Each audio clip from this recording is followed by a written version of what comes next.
Hi everybody, I'm Guy Hodges. This video isn't a video to say this is how not to do it or how to do it or how I messed up. And yeah, I did mess up. I messed up seriously. But this is a video I've been saying I was going to make for a little while now after my mishap. And just, this isn't a how to, how you should do it and hell, if you call me stupid, I can't disagree.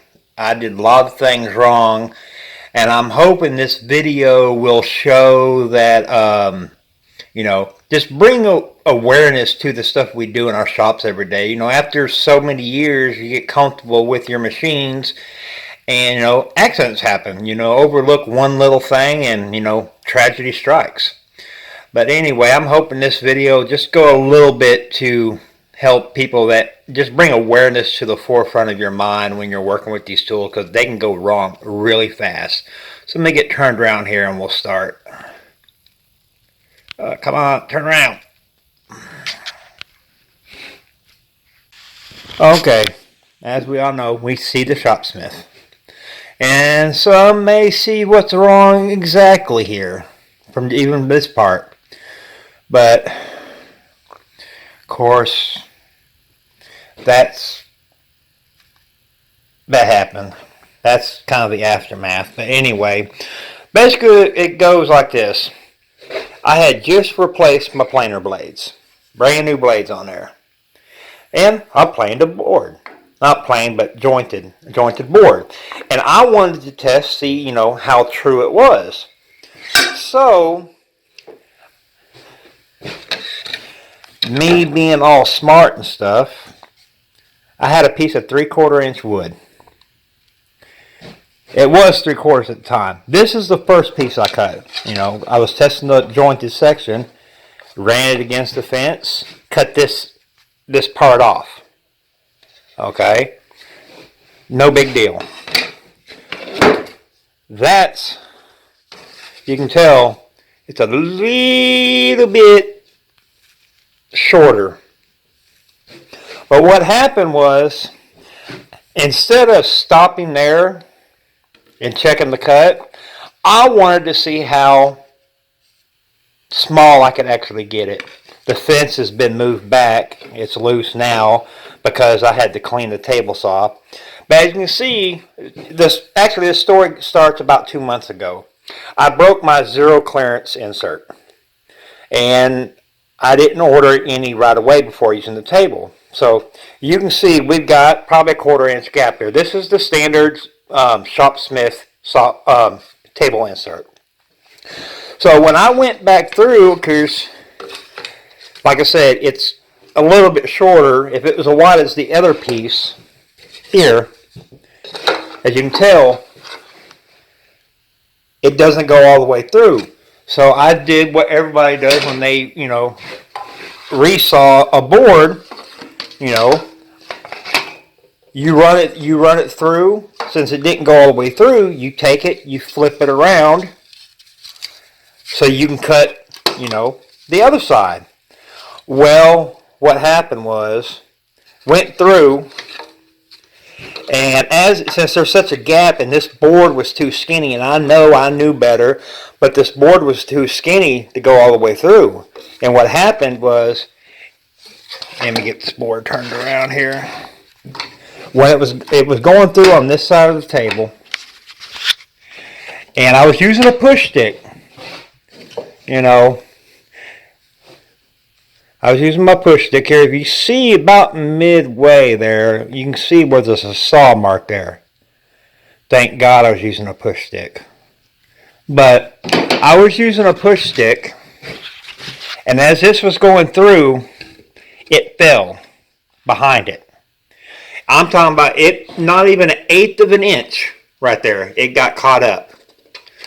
Well, and that's when you can see where it came through the top of the wood here at that time.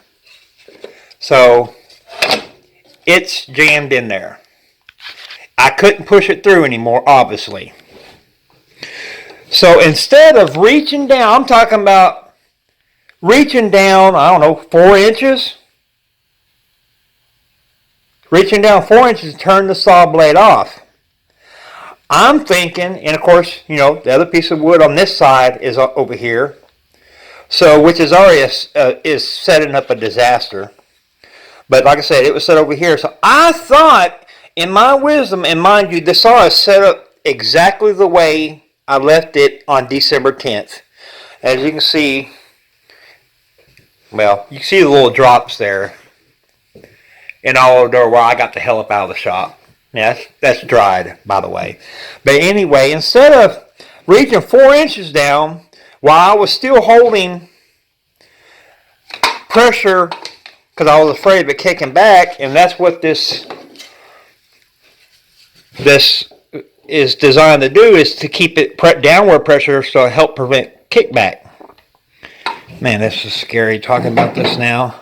But what I did was, since I'm talking about, it was down only 1/8 of an inch. It was about like that right there. It was not much of anything. So in my wisdom, or a lack thereof, more than likely, I thought, why I thought this, I don't know, if I could hold it, I could hold the wood steady and keep it in the saw curve, that I could actually lift up just 1/8 of an inch so I could finish my push cut through. Well, that's when everything went wrong. And since I was behind the blade like this, and evidently I pushed it, and that's when disaster struck. The wood, of course, as we all know, I guess I pushed this the wood that was on this side into the blade, and of course it caught. It came back at me. The wood didn't hit me. What happened was, with my hand, it happened so fast, and it's scary even standing here doing this, but what happened was, it grabbed my hand, my pinky hit first. And luckily enough, it was coming from the back side. My hand kind of skipped across the top of the saw blade. And my middle finger, you know, hey, if you want pictures, hey, I'll send pictures to you privately if anybody wants it. But you can look that stuff up on the internet of table saw injuries. But my hand, luckily enough, it came from the back, so it basically skipped across the top of the blade. Had it been going this way, it would have been so much worse. But it skipped across the top of the blade, which I guess is the best case scenario for this type. I didn't lose my finger yet. We're waiting to see, the doctor's waiting to see if the skin's going to reattach, but I did cut tendons, and I've got a pin in my end of my finger going in because the end of the from the middle knuckle towards the tip fractured, so the pin in there to keep the fracture, you know, to help it keep it steady, plus to keep me from bending my finger, because they had to reattach the ligaments, because on that, the first knuckle from the nail to that first knuckle on your middle finger, it cut to the bone. But anyway, that's not what I'm here to discuss. What I'm here to discuss, the problems I started for myself and didn't correct and continued. Many people have resawed many times in their life and never had an issue. I messed up. I pushed the wood into the saw, which pinched both these woods. Back of the saw grabbed it. It came up. Worst nightmare happened. It pulled my hand into the blade. Just like that table saw video of the guy that purposely showed how a board kicks back and it almost got his hand. Well, yeah, I wasn't so lucky. But anyway, I'm here to discuss and bring to the forefront of what I did and let you know, even though most people know this, accidents can happen in a blink of the eye. Like I said, 2 months ago, when I was lowering my table back down, I didn't realize the blade had caught on, the table saw was turned off. But I didn't realize the blade had caught on the underside of my zero clearance insert, and it broke at the screws. So I didn't have any extra at the time. I got 3 sitting over there on my table now. 3 brand new ones, not even used yet, which I'm planning on keeping them in stock, just be on the safe side. But had I had my zero clearance insert in here, that wood would never have fell down behind the blade. It would never have gotten caught. That's first mistake. So if you do not have zero clearance inserts or don't know exactly what I'm talking about, ask somebody in the ShopSmith owner group. They will be more than happy to tell you how to get them. You order them from ShopSmith. They usually keep them in stock. It's usually not bad. Or you can make your own.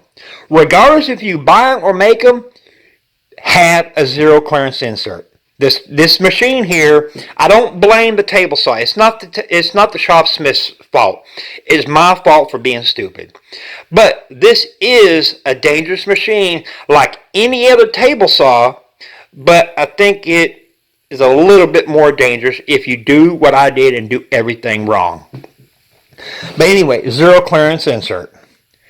Now, even though my piece of wood at the time was above the wood. See, there you go. There's another example. Cutting too thin for that that table insert, and it fell behind there. That's exactly what happened. But that blade is all the way up. For one, that's a scary situation for anybody with a table saw. But my blade was below the wood, so I thought, I did it a million times, but I just thought I would do it this one more time and no issue. But yeah, tragedy struck.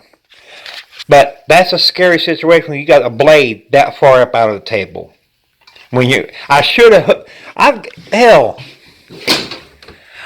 got a cabinet full of ShopSmith tools. I got a bandsaw right there, though I haven't restored yet. This should have been a good excuse for me to restore it and to use it. But I haven't did it yet, and that's going to change. But anyway,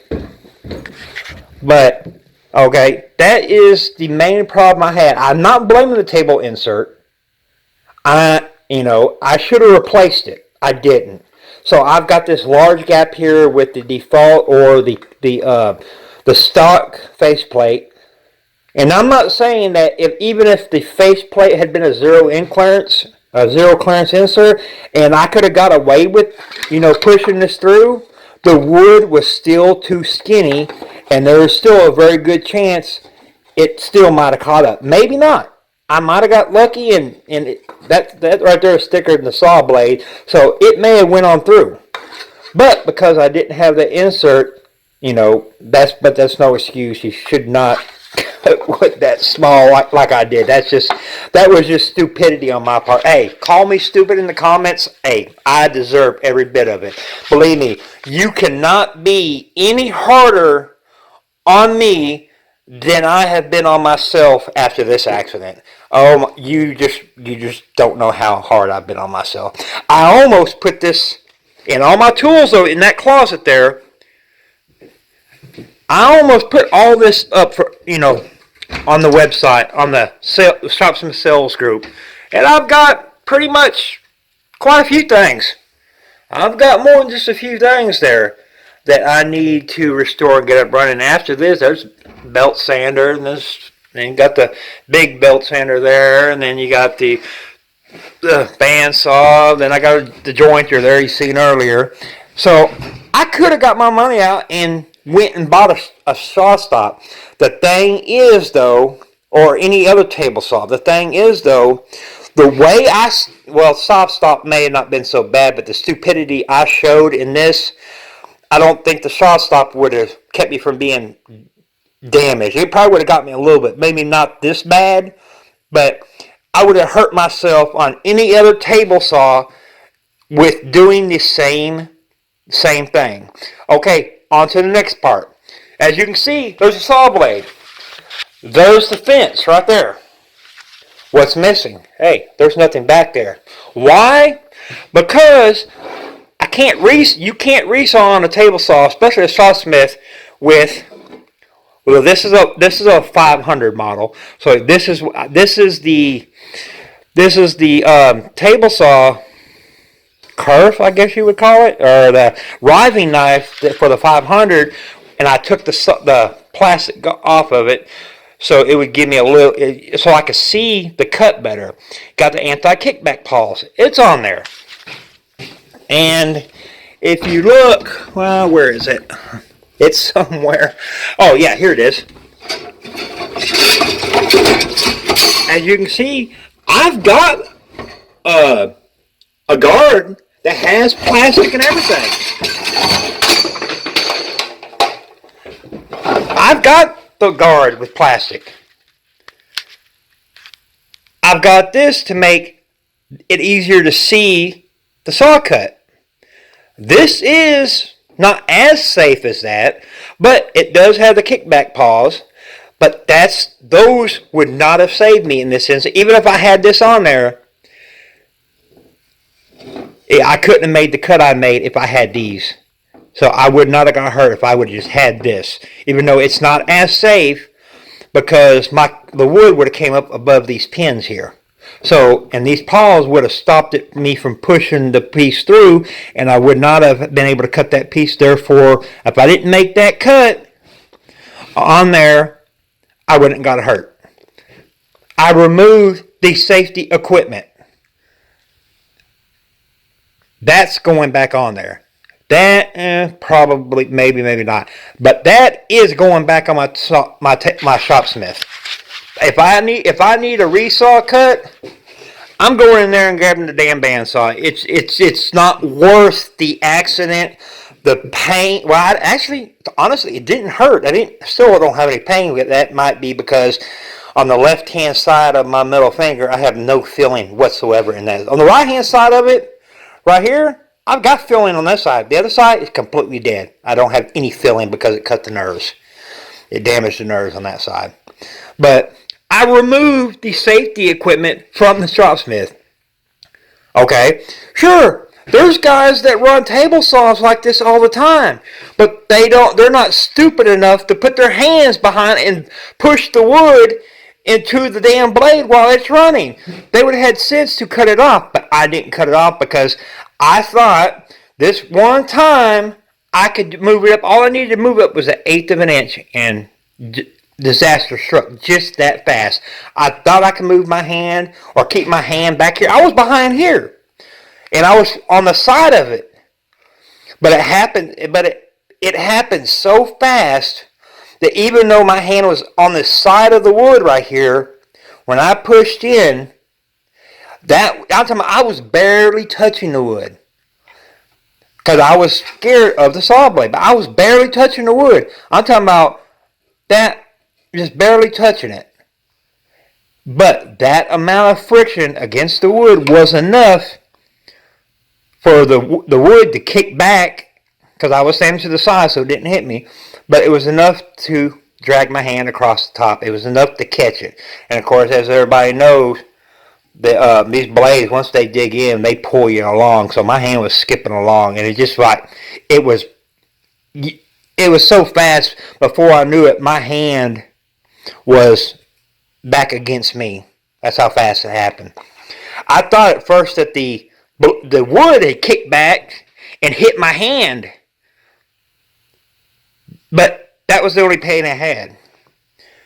But I thought the wood had kicked me. So as soon as that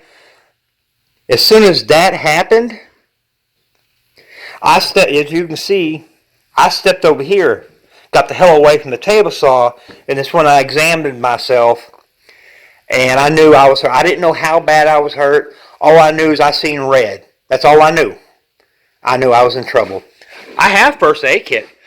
That right there is a level 2 trauma kit, well equipped to handle anything that could go wrong in the shop. That wasn't my first thought to grab that. What I did, I came up here, shut the saw off, went back to the house, and yelled at the top of my lungs that I needed help to get in there to my spouse so I could get help. Yeah. So, yeah, I still got to clean all up. This is my first time really back in the shop tonight. Almost about a week and a half after this incident happened. Tonight, Dude, I'm about to go. It's getting long video. Tonight, I was working on this. This is a dawn to dusk light. And I'm going to be mounted on the side of my house tomorrow to light the yard. As you can see, it's just a piece of 3/4 plywood, holes drilled in it. I had to cut this. And yeah, let's not discuss that because that scares the hell out of me now. But I have one of those 2.5-inch Porter cable saws there that I clamped it up here on the bench and cut. But to hear that blade start up again, oh my God, that was scary. I don't know if people have cut themselves before. I don't know if this is going to work or not. But anybody that's cut themselves, injured themselves in the shop, and we've all did it, you know, using the chisels there. Where are they? There they are. Using these chisels because these outer edges are sharp. When you're using it for detail cuts, these edges run against your finger, and they do little paper cuts. No big deal. Okay. I got my good set of chisels here in the box because I haven't got a tool cabinet. I got them. Those edges are sharp. They cut. You know, that's what they're meant to do. We as woodworkers keep our tools razor sharp. You know. And so little accidents happen, but when you have a traumatic experience, because it's my stupidity, when you have major tragedy and trauma like I went through on December 10th, about 2:30 in the morning, you can majority of the time you can heal up, even from a table saw accident. Majority of the time you can still heal up if that's not the issue. Hell, even if I would have lost a finger, I would have considered myself lucky. That's all would have happened. I may actually keep my finger, hopefully. But even after the physical damage heals, however it heals, you're gonna have a scar. That's for damn sure if you don't lose a finger. But however your physical injuries heal, they'll heal. To what extent, that's between you and your doctor. But when you're dealing with these table saws, the miter saw, you know, any other fat, you got 3,800 RPMs on the table saw, on the ShopSmith. I think it's 3,000, 3,800 on the miter saw. That little 2-inch saw that I kind of showed the bag for. I'm pretty sure it runs kind of like a skill saw. Yeah, those are scary after you've been through a major accident because you know firsthand. You don't have to watch videos. You know firsthand how fast it can occur. The tragedy can occur. You realize now, you know in the back of your mind how fast stuff can go. Because, you know, you've seen the videos.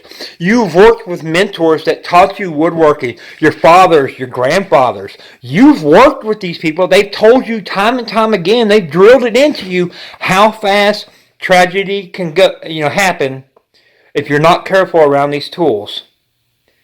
Well, you think you know how fast tragedy can happen. Unless you've had this type of trauma happen, you don't know how fast this tragedy can happen. You know, luckily enough, I didn't receive more damage than I did. But to say, when that saw blade contacted my hand, I instantly pulled my hand to my body away from it because I thought I was good. I thought I was that fast. To say I instantly jerked my hand away from the saw blade, instantly is not fast enough. Instantly is too slow. And that's just the size of it. And the main reason I'm trying to get this stupid phone to stay up. But to say that you were fast enough or instantly pulled your hand back from the table saw, it's not fast enough. Tragedy can strike in a second. But all y'all that may be watching this video, y'all know this. But you've never had it happen to you, you do not understand how fast it can happen. It's bad. But that's, like I said, that's enough talk about the actual injury. But like I said, the main point of this video wasn't to say, hey, I'm a dumbass and I screwed up. Hey, everybody knows I screwed up. I am so hard on myself right now because I did this. Not only did I cause myself physical damage, I've caused myself mental damage because this table saw, to sit there and turn this on and not go near it, but just hear it running, scares me. Oh my God, it scares me so bad. Oh, I'm going to use it again. But not before it's properly set up with the zero clearance insert, with the safety features that came with this Model 500, with the table saw guards. It's to prevent stupid people from operating in a stupid way. And I removed those safety guards. But this machine scares me. I almost sold everything to buy a cabinet saw with the safety features of saw stop. But that would not have stopped my stupidity. This miter saw scares the living hell out of me because we all know we've got these clamps here that come with all these. Well, nobody, you should use it, but nobody does. Generally, your hand is down here holding a piece of work and you're cut. Generally, that's safe. I even used this tonight. It still scared the hell out of me, but I used it tonight. I kept my hand out here, out to the side, held the piece and cut. But even though the saw blade was going into this way against the backstop here, against the fence, and it was pulling away from me, in my mind, I was scared that the excess wood on this side were somehow gonna jump over here, grab my hand, and pull my hand into the saw. Believe me, it doesn't make sense, but in my mind, that's what was going through my mind. Because I know how dangerous these are. I know these saw blades. I know how dangerous the machines are. And this video isn't to say how big of a dumbass I am. I know for a fact how big of a dumbass I am. I lived it. I continue to live it and will live it the rest of my life. I did this video so everybody that's been working 20, 10, 20, 30, 40 years, 50, 60 years with these ShopSmiths or any table saw in their shops, I did this video as a kind of a step-by-step process, not only for it's a kind of a mental cleansing, because I needed to do this and kind of talk it out, but also it's not to say, hey, don't do this. That's not what this video is about. It's not don't do this. It's bring up the awareness. Like I say, people cut like this all day long on these ShopSmiths.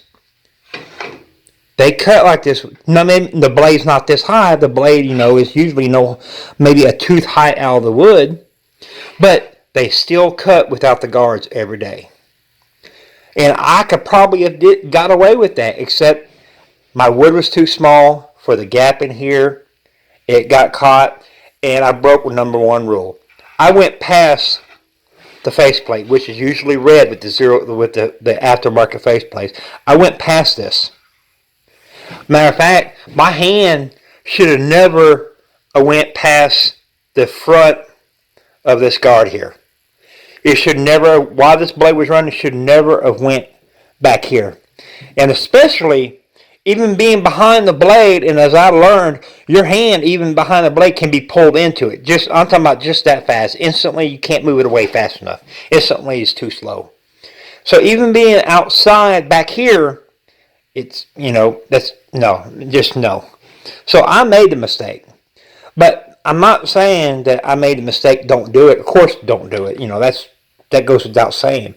What I'm saying is, my steps of how I messed up, and people may still cut like this. That's fine. That's them. I can't stop that. But I can maybe bring awareness to the forefront of everybody's mind to make them aware that, we develop bad habits over the years after we do something for so long and get away without being injured. And that's the reason for this video. I don't want other people to be complacent and deal with these machines as if, I'm not saying everybody's dangerous, but what I'm saying, we developed habits of doing stuff a certain way for a certain amount of time that we get compliant with that way, and it don't take but 1 second. Doesn't take but 1 second for tragedy to strike. So I'm hoping I can get this edited and get this out and get this posted to the group